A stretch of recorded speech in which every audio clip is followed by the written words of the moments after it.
প্রতিকারের চেয়ে প্রতিরোধই উত্তম। এরই অংশ হিসেবে বর্তমান সরকার ক্রমান্বয়ে স্বাস্থ্য খাতে জিডিপির ৫% বরাদ্দ দেওয়ার পরিকল্পনা গ্রহণ করেছে। দেশের মোট মৃত্যুর ৭১% অসংক্রামক রোগের কারণে হয়ে থাকে। চিকিৎসা ব্যবস্থায় বর্তমান সরকারের নীতি হচ্ছে prevention is better then cure. প্রতিকারের চেয়ে প্রতিরোধই উত্তম।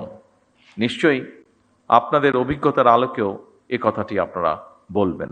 আমাদের এই নীতি বাস্তবায়নে উপজেলা স্বাস্থ্য ও পরিবার কল্যাণ কর্মকর্তাদের ভূমিকা অর্থাৎ আপনাদের ভূমিকা অনস্বীকারযোগ্য।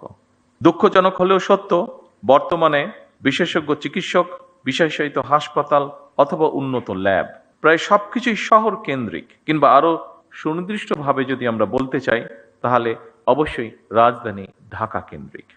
এরকম বাস্তবতা থেকে বেরিয়ে এসে যদি আমরা জেলা উপজেলা ভিত্তিক হাসপাতাল কিংবা ক্লিনিকগুলোর মাধ্যমে উন্নত চিকিৎসা সেবা নিশ্চিত করতে পারি বা চাই, তাহলে বিশেষজ্ঞ চিকিৎসকগণ যেন জেলা উপজেলায় চিকিৎসা সেবা দিতে স্বাচ্ছন্দ্য করবেন।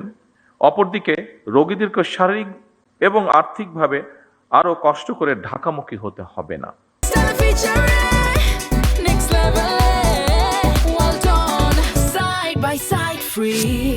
শহর এবং গ্রাম অঞ্চলে স্বাস্থ্যসেবা প্রাপ্তির ক্ষেত্রে বৈষম্য দূর করা বর্তমান সরকারের অন্যতম একটি প্রায়োরিটি।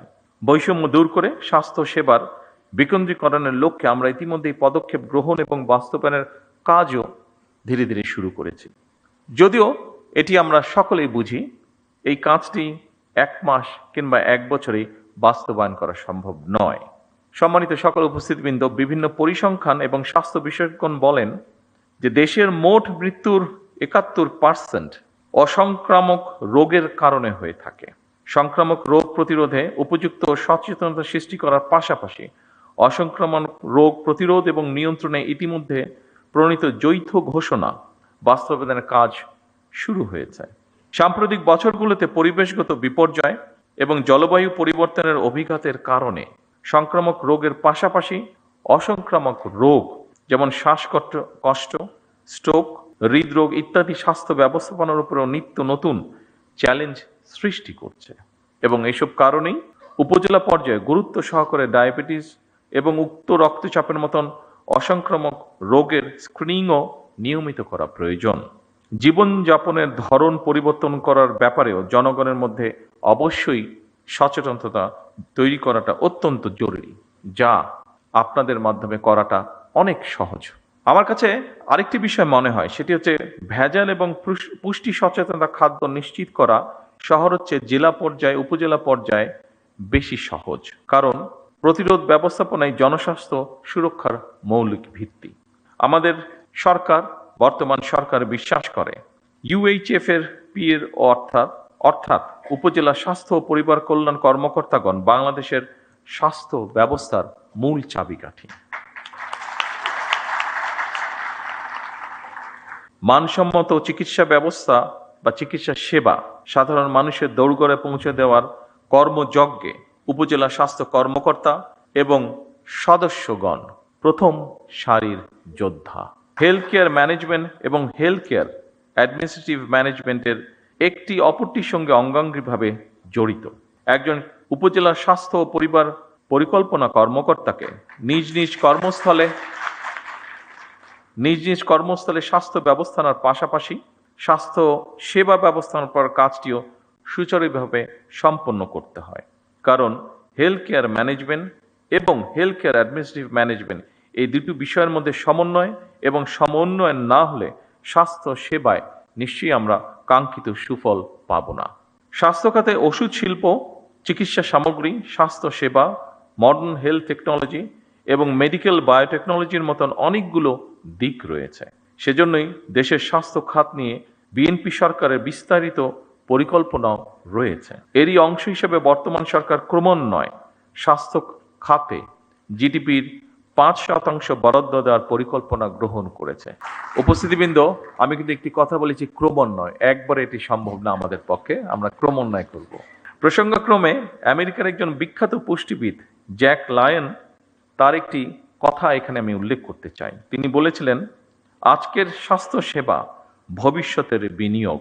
এ কারণেই যুক্তরাজ্যের ন্যাশনাল হেলথ সার্ভিস NHS এর জেনারেল প্র্যাকটিশিয়ান জিপির আদলে প্রতিটি উপজেলা এবং পর্যায়ক্রমে প্রতিটি ইউনিয়নে একটি করে প্রাথমিক স্বাস্থ্য সেবা ইউনিট স্থাপন করা যায় কিনা সেটি আমাদের চিন্তা ভাবনার মধ্যে রয়েছে। এই স্বাস্থ্যসেবা ইউনিটগুলোর দায়িত্ব পালনের জন্য বর্তমান সরকার ধারাবাহিকভাবে সারা দেশে 1 লক্ষ হেলথ কেয়ার নিয়োগ দেওয়ারও একটি পরিকল্পনা বা সিদ্ধান্ত রয়েছে এবং এই হেলথ কেয়ারদের 80% হবেন নারী সদস্য। হেলথ কেয়ারগণ মানুষের দোরগোড়ায় গিয়ে জনগণকে প্রাথমিক হেলথ কেয়ার দেওয়ার পাশাপাশি স্বাস্থ্য বিষয়ক প্রয়োজনীয় পরামর্শগুলো তাদেরকে দেবেন। উপস্থিত উপজেলা স্বাস্থ্য ও পরিবার কল্যাণ কর্মকর্তাবৃন্দ, ভবিষ্যতের স্বার্থে যে কোনো মূল্যে আমাদেরকে মা ও শিশুর পূর্ণাঙ্গ স্বাস্থ্য সেবা নিশ্চিত করা অত্যন্ত জরুরি। সকল উপজেলা স্বাস্থ্য কমপ্লেক্সগুলোকে পরিপূর্ণ মাতৃকালীন সেবা, নিরাপদ সন্তান প্রসব, নবজাতক এবং শিশু স্বাস্থ্য সেবার নিরাপদ স্থানে পরিণত করা প্রয়োজন। সারা দেশে শিশুদেরকে হামের টিকা না দেওয়ার ফলে বিগত ইমিডিয়েট 2টি সরকারের জীবন বিনাশী ব্যর্থতা মনে হয় ক্ষমাহীন অপরাধ। ভবিষ্যতে আর কখনোই যাতে এ ধরনের ঘটনার পুনরাবৃত্তি না হয়, বর্তমান সরকার সারা দেশে জরুরি ভিত্তিতে হামের টিকা দিয়ে তড়িৎ ব্যবস্থা নেওয়ায় আল্লাহর রহমতে পরিস্থিতি অবনতি কিছুটা রোধ করা সম্ভব হয়েছে এবং আমরা দৃঢ়ভাবে বিশ্বাস করি আপনাদের ঐকান্তিক প্রচেষ্টার ফলে এটিকে আমরা রোধ করে নিয়ে আসতে সক্ষম হব ইনশাআল্লাহ। এবং এই জন্য আমরা যেই রোধটি করতে পেরেছি, হঠাৎই সমস্যাটি থেকে শিশুদেরকে রক্ষা করতে পেরেছি, এই জন্য আমি সারা দেশের সকল চিকিৎসক এবং স্বাস্থ্যকর্মী সহ আপনাদের সকলকে সরকারের পক্ষ থেকে আন্তরিক ধন্যবাদ জানাতে চাই।